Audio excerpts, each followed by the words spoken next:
All right, I'm joined now by Christian Pina of Gambling Podcast and also our UFC writer over at BangTheBook.com. Christian, how's it going today, man?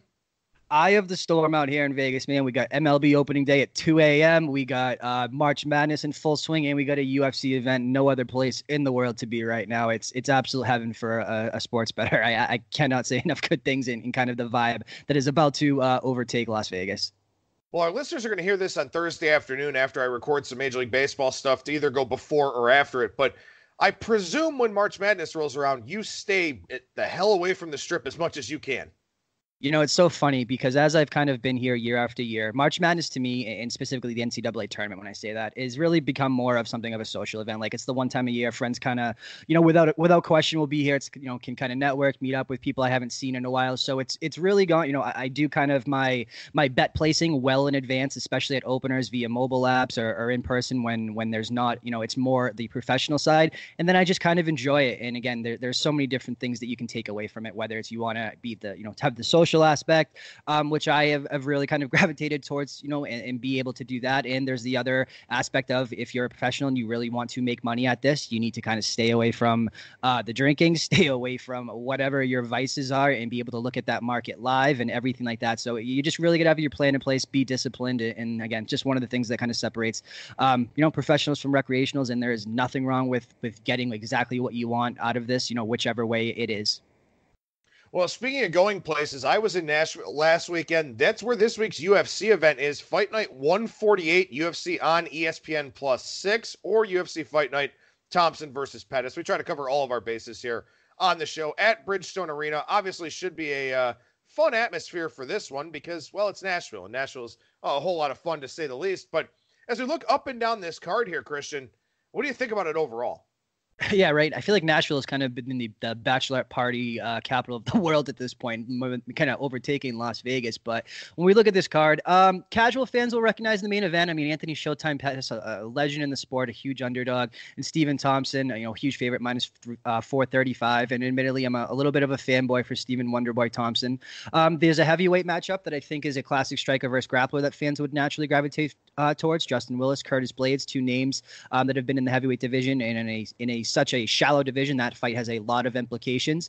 And more than that, when we look at this fight, past that, there's, Macy Barber is a 20-year-old, maybe the best prospect in women's MMA at this time, at just, again, 20 on a 7-fight win streak after winning her UFC debut. And other than that, we're going to go through this card, but there's a lot of underdogs that I think are very, very live, to outperform their price and kind of, give bettors a nice little reward here in the underdog market. All right, so we'll start with that main event here, Stephen Thompson, Anthony Pettis. Maybe you've tipped your hand a little bit here talking about how much you like Stephen Thompson, but also minus 435, minus 440 over at DSI Sports because we're recording this on Wednesday afternoon. Stiff price to pay here for the favorite. Yep, it really is. And Thompson, again, coming off the Woodley trials and tribulations, had an injury. Look, to me, again, I know I take a little bit of a different stance when it comes to fighters that I really love to get behind. The Stephen Thompsons of the world, the Tyron Woodleys of the world. And, casual fans hate their style. It's incredibly boring, Sergio Pettis to a degree. But the thing about it is these guys have built their games. And if I would liken this to, Floyd Mayweather, again, the repeating theme that you will always hear me talk about is fight IQ. Tyron Woodley usually has the best fight IQ. Stephen Thompson, in my opinion, has the second best in all of mixed martial arts. Daniel Cormier, probably number one. I would probably saw those guys 2 and 3 now that I think about it. John Jones is certainly in there in terms of the style of fight that they dictate and what they do. But Stephen Thompson, much like Woodley outside of Usman, and we talked about that one in particular, is Usman just may do what Woodley does better, push a higher pace. And when you point fight like this, pace is always going to be the issue because, again, when you're not being a high volume striker, you can, the fans are going to boo. That can get in a judge's head. And that really is what cost Stephen Thompson against Darren Till. Regardless, I still believe, again, maybe that's just the fan in me or the better in me at that point, that he won that fight. If he didn't get knocked down in that final round, he would have won a clear decision. And I understand that the UFC was trying to push Till up the ladder and they did not want to have another Stephen Thompson, Tyron Woodley, quote unquote, boring snooze fest.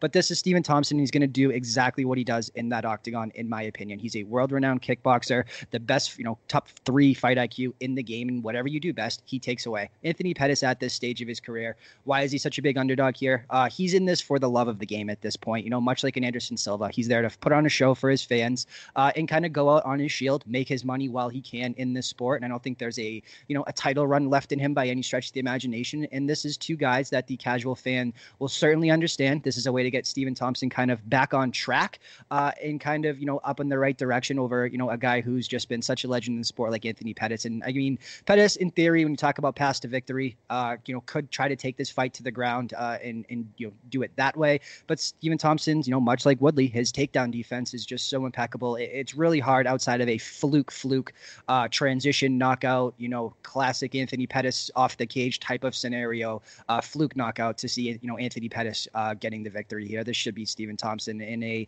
what I would call a vintage Wonderboy performance. Well, and as you look at Anthony Pettis here, I mean, won the lightweight championship way back on December 6, 2014, lost it in the next fight to Rafael Dos Anjos. He's 3-6 in his UFC fights since winning that championship. This feels like it's kind of a common theme with guys that, had the strap, lost it. It seems like it's really, really hard for them to get back to that level. I don't know if they realize that they're not invincible anymore or if it's just the punishment that they've taken, but Pettis is a guy that really has fallen off dramatically. Yeah, he has. And again, I think that we always talk about, we look at age and you don't realize, that Stephen Thompson is 4 years older than Anthony Pettis, but we're going to talk about fight years. And I know Stephen Thompson, again, decorated kickboxer, one of the best kickboxers in the world, whose game, transitioned to the mixed martial arts world impeccably. But Anthony Pettis, in terms of fight years, I mean, 28 pro fights to Thompson's 20 or 17 or 18, whatever it is. So fight years, there is a remarkable difference. And there's just the wear and tear wears on you at that stage. And again, not to sit here and say it's all about the age. It's about what you've gone through in that octagon in fight years, and which is, not that these are connected, but it leads me to, these active fighters, the Donald Cerrones of the world. It's just so incredible to be that active and to be still operating at a high level. But as we always say, Father Time is undefeated. And I think Anthony Pettis is getting towards the end, which, in theory is good for him at, this age. He still has his whole kind of life ahead of him at 32. I mean, my God, but just to be through the wars, to be at the pinnacle of the sport like that, I think it's kind of come and gone for him a little bit. There's been, his brother was always, Sergio Pettis has always been kind of the up and coming one. Had some road bumps and stuff like that, but Pettis has kind of done his thing, and I think that the fight years have just kind of caught up to him at this point. What do you make of Pettis returning to welterweight for the first time in 11 years? How do you think that affects him in this fight?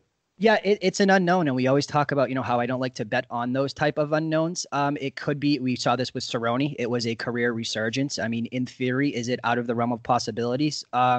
No, I think this is a incredibly tough matchup for a guy like Pettis to test that at. It's just a way that, again, whether it's, when we look at this for guys making weight, guys cutting weight, putting on weight, at this stage of the career, guys tend to do what is easiest. And again, we've even seen this as we get on to Macy Barber at 20 years old, switching up weight classes because of a tougher weight cut. Luis Pena, the same exact thing.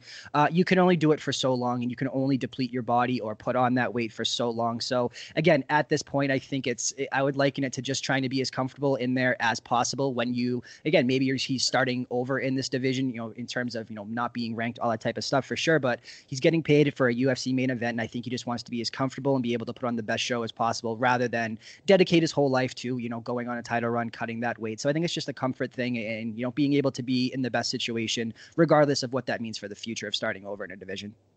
All right, so we look at this heavyweight fight here between Justin Willis and Curtis Blaydes. Curtis Blaydes, his only 2 career losses in his professional MMA career, both Francis Ngannou. And when you get knocked out by a pissed off Francis Ngannou in 45 seconds, you can kind of overlook something like that, I would think, as we head into this fight. Meanwhile, Justin Willis has rattled off 8 wins in a row, including 4 straight in the UFC. So Blaydes a minus 285 favorite here in this one.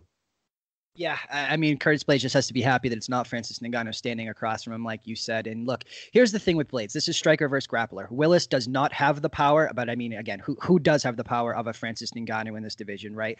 He is, and Blaydes has been, this is striker versus grappler. Willis the striker, Blaydes wants to grapple. And as you saw, despite, if your name is not Francis Ngannou, Blaydes is able to, his chin held up, and it held up incredibly. I cannot believe he survived that onslaught from Mark Hunt, was able to come back back and utilize his wrestling.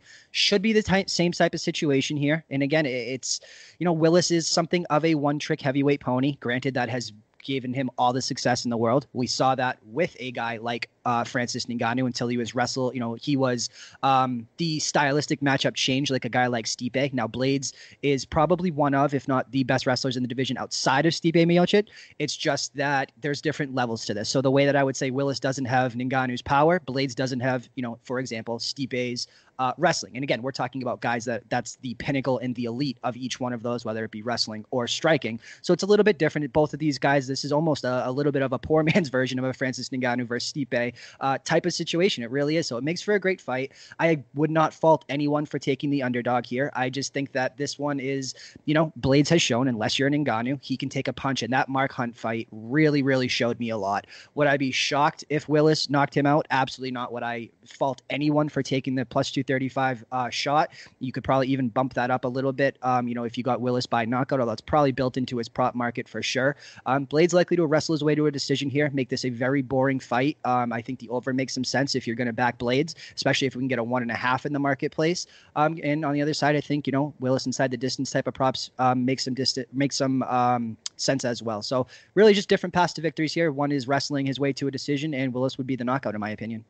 Well, again, recording this here on Wednesday, so we do have a shortage of betting options out there and available. And, of course, these lines will be moving around as well with weigh-ins and seeing how the fighters look and all that type of thing here. So I do apologize for that. But with March Madness and everything going on here this week, and both Christian and I being big baseball guys, very busy time of year to say the least.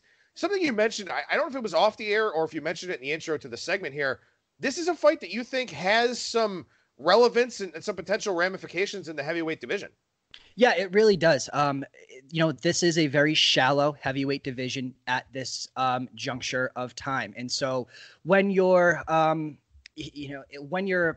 when that becomes the case, there becomes an obvious need to input, new talent. And so it can be a quick fall from grace, but the way that you can come back up is very quick on the other side. So it's a really big kind of give and take here for sure. This fight was likely to set up a big name fight for the winner, in my opinion. I'm not sure that the title is up for grabs after this, just because there's so many different moving parts to the DC Lesnar, DC Jones. I mean, there's so many different ways that they can go with this, but this is likely to be, one fight away from a title contention type of fight eliminator. But again, it's a really big, I think that Ngannou really almost got himself back on track in his last couple of fights for sure. If Blaydes was to win this, I think that you can make a very strong case for him, and that would present, a wrestler versus wrestler type of matchup with a guy like DC in theory, which is a very interesting matchup because chain wrestling is noticeably unpredictable. There's transitions, there's limbs falling everywhere. Now DC is on another planet when it comes to this, but Blaydes again is absolutely no slouch. So it certainly makes some sense. I think that if Willis is able to knock out Curtis Blaydes, I think you have to start taking him seriously with this mountain of victories. Now, granted, they have been against what I would call nobody really of note, to be completely honest. But it's something that nonetheless you cannot hold a shallow division up against him. So definitely makes some sense here, again, for the underdog, but it's just a path to victory type of situation for me. And I will always favor, going against the one trick pony aspect of that, despite the fact that it has, burned me a little bit going against, a Bermudez or guys that have one thing and one thing only or one path to victory. I'll just always go with the guy who has more paths to victory. So only one heavyweight fight on this card. There's also only one lightweight fight on this card, McDessie and Pinedo. And I think you've got a pretty strong opinion here on this one. Yeah, I really do. I favor the dog here. Jesus Pinedo plus 265. The price is just too long. Pinedo only entering his second UFC fight, and I think that is really the reason. When you look at this, I mean, he has McDessie has fought absolutely everybody. He has all the experience in the world, and I understand why this is, why it's lined this way. I just think that this actual fight is much more closer to, a slight favorite for him. Pinedo is aggressive. He is so long. It's he has a 6-inch reach advantage in this fight, and if he is able to use his size the way he has done time and time again, on his 6-fight winning streak extended to 7 after a unanimous decision over Devin Powell, all the guy does is win, and there's something to be said for that. And guys with size and that reach are absolutely miserable to deal with, and when you can get them at an underdog price, I think that win or lose. And again, I feel that this fight is a lot closer, but I'd be shocked if the plus 235 underdog lost or plus 265 underdog lost. No, but in the long run, I think I'm going to again, it's not as if you have to hit 52.8% of your bets when you're betting underdogs. The UFC, the second highest underdog sport in the world for fighters to come in like that. This reach advantage is going to be his best ally, a much stockier version of Makdessi up against him. Sure, the crafty veteran could weather the storm, but when you look at this from a size perspective, a reach perspective, a momentum perspective, I just think this is a lot closer fight than the line indicates at plus 265. Well, and that's the thing here about really any money line sport, and this is something that I'll talk about during the baseball season as well here, in the sense that, look, you've got a plus 265 dog here, which the implied probability of that 27.4%. So if this guy's winning this fight, 3.5 out of 10 times in your mind, there's value, there's equity in taking that price. And that's exactly what you're talking about here, in the sense that, look, over the long term, will he lose more often than he wins? Yes, he probably will. But if you think he can win this fight 35 or 40% of the time, there's some equity in taking that price. And that's what the concept of value really means. Completely agree with you. And I really do make this closer to right above, just above over 4 out of 10 times. And that, I'm so happy you brought up that word value, because it's a word much like the word unit that I think is the most misused word along with the word sharp in this industry. Look, there's no value in a losing ticket. I understand that. And I've really felt that way when it comes to the futures markets. Whether, if I give you, whoever you feel the Buffalo Bills, if I give you $1 million to 1, but you don't know how to hedge it, you don't know how to properly deal with that value that you have, that equity that you've accumulated, there's truthfully no value in it. It's going to be a losing bet for, to win the Super Bowl or whatever, long shot team. So to me, when you're talking about straight money line play, you have to, this really comes into it with trends as well. If you can make the conscious decision to play these type of situations every single time and not pick and choose and just play one, set of underdog, one underdog on the card and not the others that you feel the same way about, and you go, maybe you go 0-1 only betting Pinedo versus Makdessi, but there's a couple underdogs on here, Pena you could bet, Formiga, maybe you go 1 out of 2, 1 out of 3. It goes back to the same things we talked about. This is why I picked against Greg Hardy. It's just the unknown. I can't lay whatever that was, minus 500 on a debuting UFC fighter who has had no real experience. Did I fully expect that bet to lose? Yes. Should it have lost? It was a technical decision. I could argue that was the inexperience of him for a DQ, and that goes into the inexperience factor. So there's so many different things that go into it, but you have to make that conscious decision to take that value every single time that you see it, and not just pick and choose. Yeah, absolutely. You couldn't have said it better myself. And let's move on to that flyweight fight between Formiga and Figueiredo. And again, this sounds like one where you've got a little bit of an opinion. Yeah, and this price has certainly moved a little bit. I think that the market kind of agrees with me here on the underdog of Jussier Formiga. Look, this is what the market as it's settled in right now. I mean, Formiga was, I believe, a plus 140 all the way down to plus 110, Figueiredo minus 140. This is what I would call a true definition of a pick'em fight. So I certainly understand people gobbling up that value. I mean, Formiga is looking for his 4th win in a row. Figueiredo has breezed through everybody in his path. I really understand that. But Formiga will be looking to use takedowns, keep this fight grounded, while on the other side, Formiga will be looking to end this fight along the way with his hands. And so it's a very, striker versus grappler cliche matchup, but it's, two guys that are really, really in what I would say the best form that they've been in a very long time as they've come up. Formiga, again, some of the best grappling in the division, black belt Brazilian Jiu-Jitsu, gives him, he's a submission machine, 10 submission wins along the way. And when you're, it cannot be understated. And when, Figueiredo has the striking advantage, but as we've seen time and time again, number one, this is at this weight, I think it's a little bit different, but I think that these tend to be finished along the way, whether it is a knockout or a submission. But there's more paths to victory here for sure. Formiga could submit him. Formiga could win a decision. On the other hand, Figueiredo could win a decision. I think it's a lot less likely. I think it's Figueiredo by knockout. But again, at this weight, it's obviously a little bit, a little bit iffy to try to take stuff inside the distance. But on the other side, you're likely to get some pretty good odds for, that type of outcome to happen. So to me, it's just, this is a true definition of a pick 'em fight. I had it lined about -110 each way. And I just think that Formiga is, the price isn't exactly right. You can certainly try to work an arbitrage at this point for sure and kind of manipulate the market that way. I'm not sure how much handle, this particular fight will get in the midst of a baseball or March Madness type of setting. So it may go a little bit under the radar, but it doesn't take much to move the market in truth. But to me, it's just taking that value again in somebody that I feel has at least the more likely outcome of path to victories happening, where Figueiredo has, the knockout for sure. I understand in theory, because he is just becomes, such a well-rounded fighter. But Formiga to me is just such an up-and-coming rising star in this sport. Luis Pena is a big favorite here in the -265 range against Steven Peterson. This one in the featherweight division, 2 of those. This is the only one on the main card, even though the entire card on the same ESPN Plus network. What do you think about Pena as a big favorite here? Yeah, I do favor Luis Pena. This is something that is, look, this is probably going to be, for anyone that's going to tune into this fight, you're not going to believe the size difference that you are going to see when you see Luis Pena step into this octagon.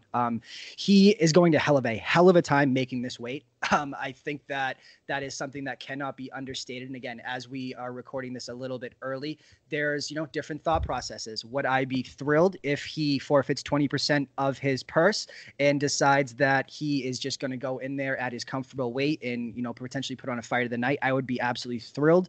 And it's a price I would be more than comfortable laying with Pena. Look, he is 6'3", 5 inches taller than Peterson, and owns a 6-inch reach advantage. That is combined with his insane volume of pace and his ability to finish people via submissions.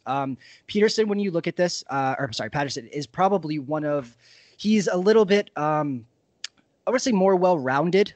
He does, if you were to rate them across the board, he may grade out in some people's eyes a little bit higher just because he's a little bit more polished in certain areas. But Pena is, to me, this size advantage. You'll hear people talk about tall man defense, and that could certainly apply here. But Pena has time and time again used his size the right way.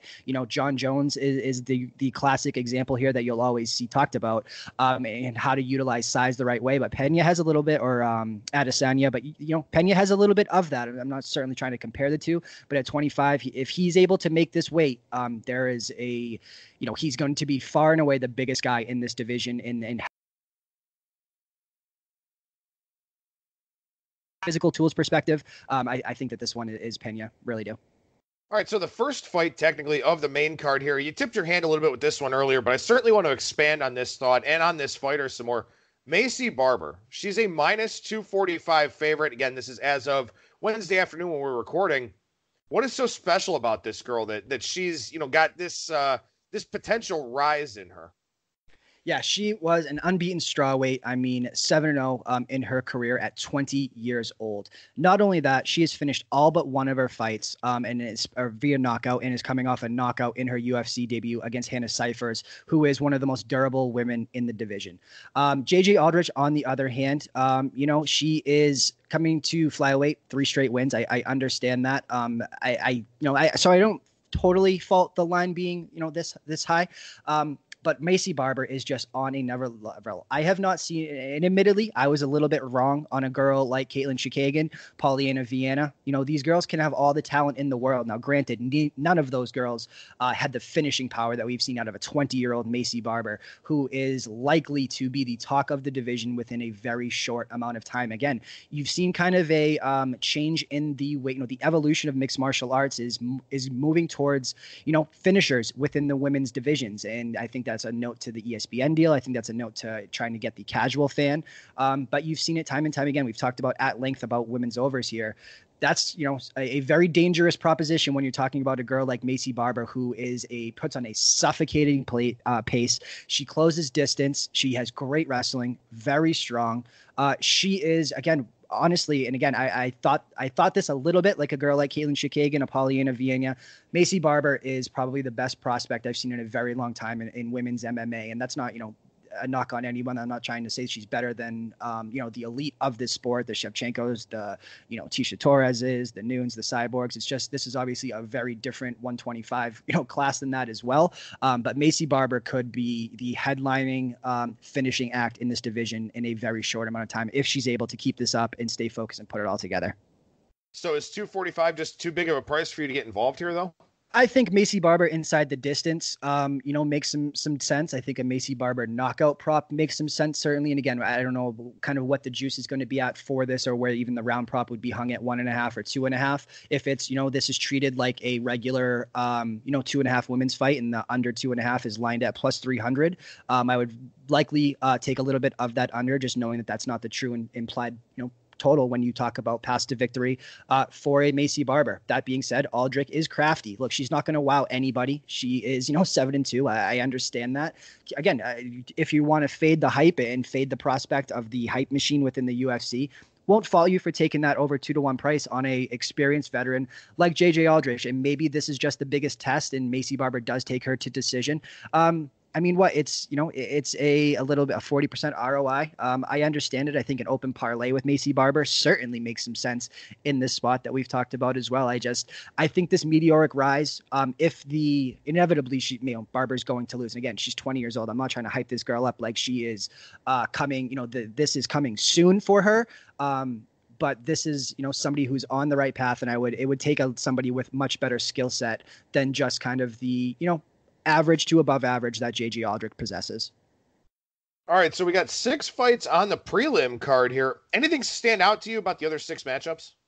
Honestly, not really. I think you get your open parlay pieces out for Randa Marcos versus Angela Hill. That's very likely to go to a decision for the over 2.5. You'll see that one kind of, out there in the marketplace. Chris Gutierrez, Ryan Mcdonald. This one's a little bit interesting in that you have a 10-0 fighter in Ryan Mcdonald at plus 170. So I think that some people would gravitate towards that. I personally would never, I don't like to lay this price of a minus 200 against an undefeated fighter, especially when they're this low on the mid card. You certainly want to look to fade those guys in the right situations when there's a do factor for your first UFC loss that inevitably will come. But I think that in this spot, it's probably warranted. Gutierrez certainly is much better in just about every area that I grade. McDonald has fought really absolutely nobody on the regional scene, does not fight in a great promotion, and his defense is non-existent here. So I think this one's probably ends up being Gutierrez inside the distance. But truthfully, outside of that, again, speaking about that, Marcos, Angela Hill, if you want to take a little bit of an underdog price on Marcos at plus 125, just knowing that this fight is so likely to go to a decision, and these are always these gross split decisions, there's certainly always going to be value when you can take a woman with a fighting chance, to get to a decision, and one that's not likely to stop along the way. Christian Pina, whose work you can find on the Sports Gambling Podcast. Also find him at BangTheBook.com with his UFC Fight Night 148 preview, and on Twitter at Christian Pina, Pina. Appreciate the time as always, man. Thank you so much for joining me. We'll talk to you again next week for yet another event. All right, man. Good luck with everything in your baseball and UFC world and March Madness upcoming this weekend, man. We'll talk soon.